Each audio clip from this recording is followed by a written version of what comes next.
everybody, Styx here with the Token Minorities, bringing you another episode of Styx versus the Top of the Ladder. And this time I'm going to bring you two very quick matches. This first one in OU, and as you can see there are two Mawiles there, meaning this was pre-Mawile ban. This team that I'm using is actually a team that I used for maybe all of 4 battles because I went through a phase of desperation in trying to find something that would work for me. I went through a slump in OU, so I just started trying anything and everything that could possibly work.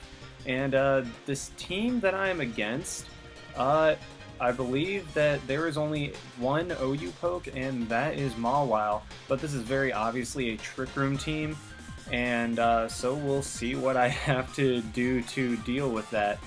I just lead off with my Lando as he leads off with his Mew.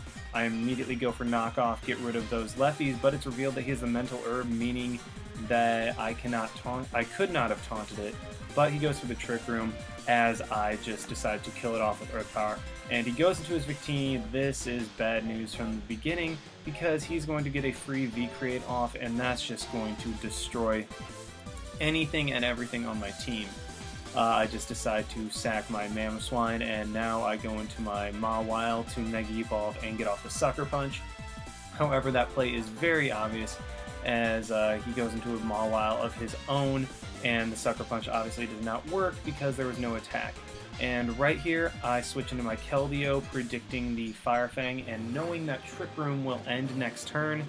And I predicted correctly, and the Trick Room wears off, meaning that I can fire off Specs Hydro Pumps on his entire team.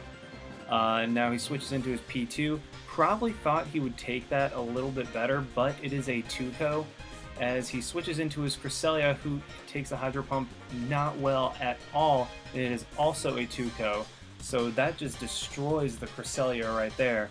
And right now Specs Keldeo just cleans up the rest of his team as he goes into P2, as long as I do not miss. And luckily Hax decided to be on my side this game because I don't miss. I take out the Porygon 2, and unless Victini is a Trick Room setter, there's nothing he can do, and he just forfeits. Now, I know that this was a 9-turn battle and usually isn't something that I would post.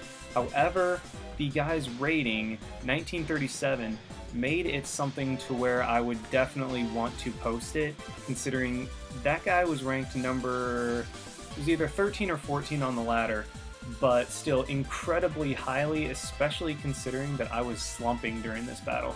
But anyway, we will jump to the next battle, which is actually Little Cup. I really wanted to get into it because it's a very fun tier with a lot of, cute threats, as it were.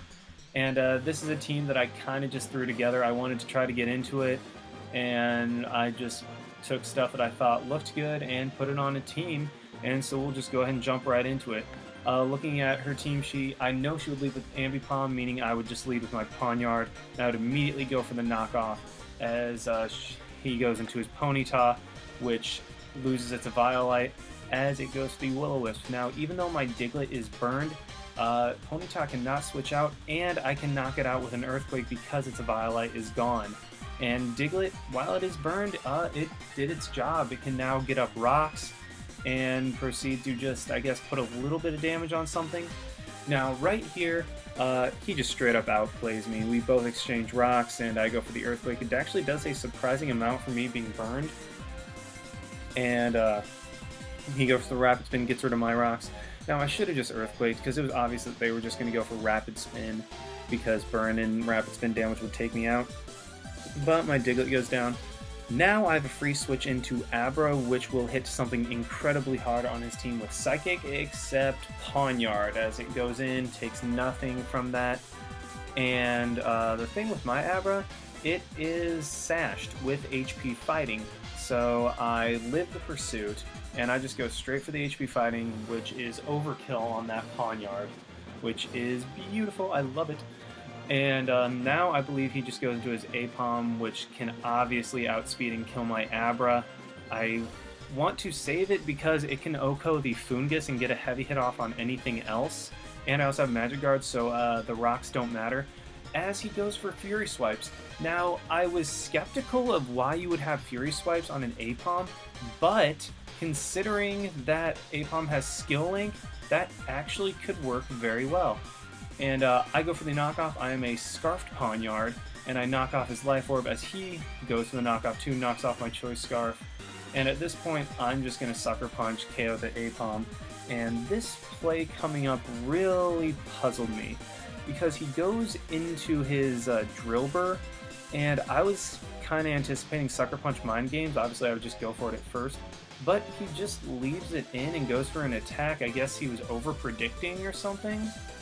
And right now, my Pawniard can pretty much clean up his team, really, with all my others. And that he just scoops, and that's the game.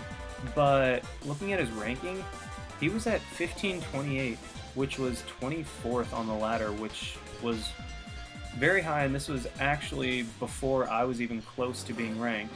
So yeah, that's the game, guys. Thanks for watching. Like, comment, subscribe, all that stuff. And this is Styx, signing out. Why not? See you guys.